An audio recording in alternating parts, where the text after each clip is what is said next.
হেই everyone, কেমন আছেন আপনারা? আচ্ছা, আহ, আজকে যে বিষয়টা নিয়ে আমরা কথা বলবো সেটা হলো যে বাংলাদেশের যে অনলাইন ব্যবসাটা সেটা এটা সত্য যে বাংলাদেশের অনলাইন ব্যবসার সব থেকে বড় যে বুস্ট সেটা হয়েছে করোনার সময়। এটা শুধু বাংলাদেশের না, এটা পশ্চিমা বা যেটাই বলেন, ইউরোপ আমেরিকা বা যেখানেই বলেন সেটা একটা বড়সড় বুস্ট পেয়েছে। তবে ইউরোপ আমেরিকা বা ওইসব দেশে, যেসব দেশে অলরেডি সব কিছু প্রায় আপনার অনলাইন বেসিসে চলছে, তাদের জন্য যতটা চেঞ্জ হয়েছে, আমাদের মতো থার্ড ওয়ার্ল্ড যেসব কান্ট্রিগুলো আছে, যারা আমরা আসলে এখনও প্রযুক্তিগতভাবে এতটা আধুনিক না, আমাদের জন্য এরকম অনলাইন যে ব্যবসাটা সেটার সবথেকে বড় বুস্ট কিন্তু এই করোনার সময়ে হয়েছে। সেটা মানে আমরা সবাই স্বীকার করতে বাধ্য। আমরা যারা ওই টাইমে ফিল্ডে ছিলাম বা আমরা আছি, আমি দেখেছি আমার অনেক বন্ধু বান্ধব, আমার অনেক বড় ভাই, আপু, তারা আপনার এই করোনার সময় এই অনলাইন ব্যবসা দিয়ে তারা তাদের ব্যবসা প্রতিষ্ঠা করে ফেলেছে। আর সে সময় মানে এটা আসলে মানে মানে বাংলাদেশের প্রেক্ষাপটে, আমি জাস্ট বাংলাদেশ নিয়ে কথাবার্তা বলছি, তো বাংলাদেশের প্রেক্ষাপটে এটা একটু অদ্ভুত শোনাতো আগে যে আসলে অনলাইনে শপিং করবো, মানে কী অবস্থা, কী আসল বিষয়, কী অবস্থা। কিন্তু যাই হোক, এটার একটা বুস্ট হয়েছে এই তখন করোনার টাইমে। যাই হোক, তো মেন যে কথাটা সেটা হলো যে আমাদের কিন্তু অনলাইনে যতটা বুস্ট পেয়েছিল ওই করোনার সময় 2020-21-এ, এখন সেই অনুযায়ী বুস্টটা কিন্তু আর হচ্ছে না। কেন হচ্ছে না, এর পেছনে অনেক কারণ আছে। যেটা মনে হয় যে প্রথম যে বিষয়টা সেটা হলো যে প্রতারণা।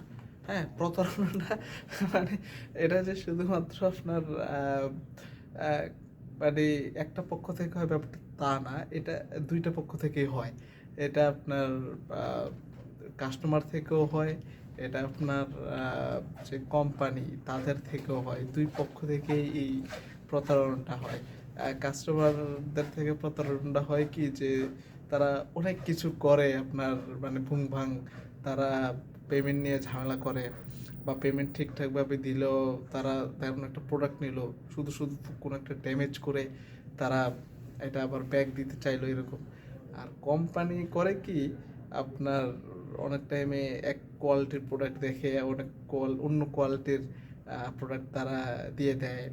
তারপরে আরও কিছু ঝামেলা আছে যে তারা আপনার তাদের যে কাস্টমার কেয়ার যে সার্ভিসটা, এটা খুবই বাজে। এটা আমি নাম নিচ্ছি না কারো, এটা ধরেন যে আপনার ছোট বলেন বড় বলেন যে কোনো ব্যবসা বা ব্যক্তি উদ্যোগে যেসব ব্যবসা যেগুলা মানে আস্তে আস্তে প্রাতিষ্ঠানিক রূপ নিবে, সেগুলো তো ঝামেলা হয়ে যায়। তো এটা একটা ঝামেলা। আবার ধরেন যে আপনার তাদের কোনো রকম কোনো পলিসি নেই যে এমন এমন হলে আপনি প্রোডাক্টটা রিপ্লেস পাবেন বা সামথিং। তো সব কিছু মিলে একটা পুরো ম্যাচ অবস্থা। আর এই নিয়ে আপনার অনলাইন ব্যবসা বা সামথিং এগুলো নিয়ে আপনার ওরকম কোনো পলিসি নেই, নীতিমালা নেই। এটা হলো সব থেকে বড় সড় সমস্যা। আর আমাদের মেজর আরেকটা যেটা সমস্যা, যেটা হলো যে বাংলাদেশ কিন্তু এখন ক্যাশলেস হয় নাই। মানে ক্যাশলেস হয় নাই বলতে এটা কবে হবে আল্লাহ জানে। ধরেন যে এখানে ইউরোপ বা আমেরিকায় হয় কি যে আপনি প্রত্যেকটা জিনিস আপনি ক্যাশলেস। তো ফলে হয় কি যে অনলাইন সেটাও স্বাভাবিক ক্যাশলেসে হয়। তো গেটওয়ে, একটা অনলাইন গেটওয়ে নেই বাংলাদেশে ঠিকঠাক মতন, যে যেটাতে আমরা পেমেন্ট করতে পারি। আমাদের কিছু আছে, মোবাইল ব্যাংকিং অ্যাপস কিছু আছে, তবে এগুলোতে আপনার চার্জটা মারাত্মক কাটে, মারাত্মক। আর অনলাইন ব্যাংকিংয়ে যে বিষয়টা, এটা বাংলাদেশে চলে, কিন্তু আমাদের অনেকেই আছে যে আসলে অনলাইন ব্যাংকিং সম্বন্ধে তারা আগ্রহী না, বা তারা আসলে এই বিষয়টা যেরকম এত স্মুথলি করা যায় তারা জানেও না। যেমন আমি আমি নিজেই বলি যে আমার একজন ভাই, উনি দেশের একজন তো উনি একবার আমাকে একটা পেমেন্ট পাঠাবেন, উনি আমাকে বলে তোর বিকাশ নাম্বার কোনটা, তোর বিকাশ নাম্বার, আমি 50,000 টাকা পাঠাচ্ছি। তো আমি বললাম কি যে আপনি আমার বিকাশ নাম্বারে কেন 50,000 টাকা পাঠাবেন, আপনি আমার অ্যাকাউন্টে পাঠান। তো আমি করে বলে আমি এখন ব্যাংকে যেতে পারবো না এসে। তাই বললাম আপনাকে ব্যাংকে যেতে হবে কেন ভাই, আপনাকে ব্যাংকে কেন যেতে হবে, আপনার অনলাইনে ফোন থেকে আপনি আমাকে পাঠান।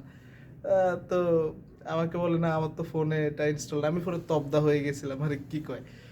তো এরকম বিষয় এরকম। তো সেই ক্ষেত্রে এই টাইপের ব্যক্তির যদি অনলাইনে মোবাইল ব্যাংকিং নিজের অ্যাকাউন্ট কয়েকটা আছে তার যদি অ্যাক্সেস না থাকে, তাহলে আর সাধারণ যারা আছে তাদের কথা আপনি কি বলবেন। তো তো এই হলো অবস্থা, এই কয়েকটা জিনিস হলো প্রধান সমস্যা। তো অবশ্যই একটা ফিউচার আছে, এবং এটাতে সবথেকে বড় সড়ো সুবিধা হলো যে যে কেউ চাইলে সব ব্যবসা এন্ট্রি করতে পারে, খরচ অনেক কম, এবং যেহেতু খরচ কম সেহেতু প্রোডাক্ট কোয়ালিটি ভালো, তারা চাইলে দিতে পারে, যদি পার্টনার হয় তাহলে তো কিছু বলার নাই। আর আর একটা যেটা বিষয় সেটা হলো যে অবশ্যই মানে ট্রাই করতে পারে বিভিন্ন ফিল্ডে, যেটা আগে বিভিন্ন ফিল্ডে ট্রাই করাটা খুব কঠিন ছিল, হ্যাঁ এখন সেটা ইজি এই অনলাইন ব্যবসার বদলতে। So best of luck. আজ এ পর্যন্তই, আপনারা সবাই সুস্থ থাকবেন, ভালো থাকবেন, বাই বাই।